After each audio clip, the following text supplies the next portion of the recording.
Hey guys, in this video I will show you how to install the Roku channel on FireStick. Alright, let's begin. First, make sure you are connected to the internet. Go to Settings, then select Network and make sure you are connected to a strong signal. Next, go to your FireStick home screen, press the Home button to ensure you are on the main page. Navigate to the search icon and select it. Type the Roku channel using the on-screen keyboard. From the suggestions, select the official Roku channel app. Open it and click on the Download or Get option to start installing.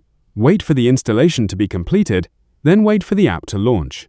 Once installed, now you can sign in if you have an account or create an account to access the channel.